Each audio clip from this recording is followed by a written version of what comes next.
Aujourd'hui, on se retrouve pour un petit classement des animés qui vont sortir en 2025 et ce sera plus précisément un top 5 de ces animés-là qui à moi me hype énormément et que je vais regarder. Malheureusement, dans ce classement, vous ne verrez pas Sakamoto Days et Solo Leveling, tout simplement parce que l'un des deux, j'adore énormément, je connaissais avant qu'il y ait un animé, et l'autre, il ne m'hype pas plus que ça, malheureusement. Si je parle de ces deux animés précisément, c'est parce que dès le début 2025, donc janvier, ils ont fait assez de bruit pour être bien connus, quoi. Donc pour ce top 5, on va commencer chronologiquement, donc par ceux qui sortent le plus récemment jusqu'au plus lointain, à savoir s'il y a une date.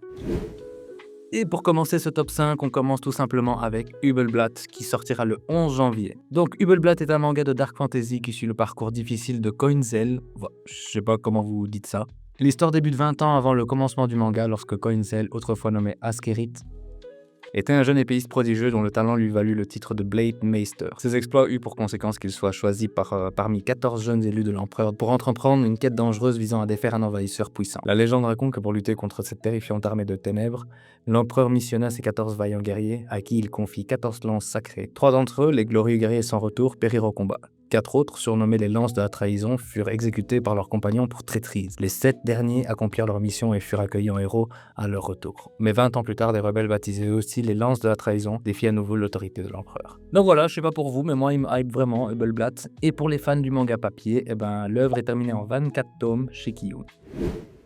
Le 7 avril, on va continuer avec la première saison de Vigilante, My Hero Academia Illegals. Donc ce spin-off de My Hero Academia va nous permettre de faire un peu plus de lumière sur ces héros de l'ombre qui n'ont pas la qualification pour avoir la licence des héros, j'allais dire des hunters. Donc on va faire la rencontre de Koichi, donc le héros principal de cette histoire, et ce qu'il va faire, c'est qu'il va utiliser ses pouvoirs de glissade au quotidien pour aider les gens, aider en toutes sortes. Mais le problème, c'est qu'au vu de l'état, utiliser les haltères sans être héros qualifié est illégal. Mais son sens de la justice va l'amener à former une équipe avec un mec qui adore la bagarre et une jeune chanteuse avide de gloire. À eux trois, ils se lancent à l'attaque d'un trafic de drogue aux effets destructeurs. Mais là où les héros agissent en respectant la loi, pour les justiciers, une seule devise, la fin justifie les moyens. Et je sais pas pour vous, mais pour moi, le chara-design des personnages de Vigilante est plus impactant que ceux de My Hero Academia. Rien que le personnage principal. Vous avez Koichi et vous avez Izuku. Et tous ceux qui vont regarder cette œuvre dans l'espoir de trouver des personnages qui vont faire sens à l'œuvre principale, vous avez bien raison parce qu'il y a quelques personnages qui vont faire le retour. Et voilà, ça c'était pour Vigilante, My Hero Academia Illegals, sorti en 15 tomes, toujours chez Kiyun, donc ça c'est pas mal.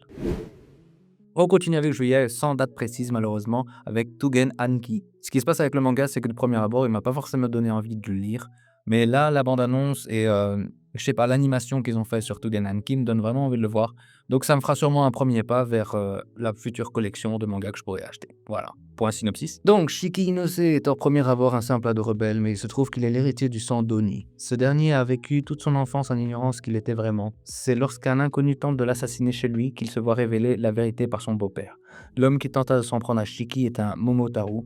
Les Oni et les Momotaru n'ont jamais pu coexister et ont toujours mené une guerre sans fin. Que fera Shiki après toutes ces révélations? Pourra-t-il réconcilier les Oni et les Momotaru? Donc voilà en soi pour Tougen Anki. Donc moi, il y a une petite vibe qui me donne envie de la voir. Donc je verrai ça en juillet. Toujours en juillet, on continue avec Virgin Punk. Donc celui-là, on n'a pas beaucoup d'infos, mais le trailer et les images sont magnifiques. Tout ce qu'on sait, c'est qu'on va suivre une jeune chasseuse de primes du nom de Mayubu vers les années 2099, et apparemment elle se retrouverait dans des histoires assez chaotiques. On sait aussi qu'une première partie, nommée Clock Girl, sera diffusée au Ciné Libre d'Ibukuro et au théâtre d'Umeda à Osaka, donc courant été 2025. C'est fake, il n'y a rien sur ma feuille. Donc voilà pour Virgin Punk, donc de toute façon moi quand je parle je diffuse un petit peu les trailers, donc vous voyez un petit peu l'animation qui va en découler de ça, vraiment cool. On continue avec l'animé que j'attends le plus pour cette année 2025 pour l'instant en tout cas, pour ce qui a été révélé. Donc date de sortie inconnue, nombre de tomes parus pour l'instant chez Pika 10. Vous avez un petit indice, il est sur la miniature de la vidéo. C'est bien entendu Gachakuta, donc point synopsis. Rudo vit dans les bas-fonds d'une ville flottante où les pauvres vivent dans l'ombre des riches qui mènent une vie somptueuse en jetant leurs ordures dans un endroit nommé l'abîme. Un jour, il est accusé à tort de meurtre et est condamné à l'exil dans l'abîme avec le reste des ordures. Dans cet endroit, les déchets de l'humanité ont engendré des monstres abominables. Et si Rudo veut avoir un espoir de découvrir la vérité et de se venger de ceux qui l'ont jeté en enfer, il devra apprendre à maîtriser l'étrange pouvoir qui sommeille dans ses gants. Donc pour Gachakuta, un peu comme Tougen Anki, ce qui s'est passé, c'est que quand le manga est sorti, il y a eu une très grosse hype.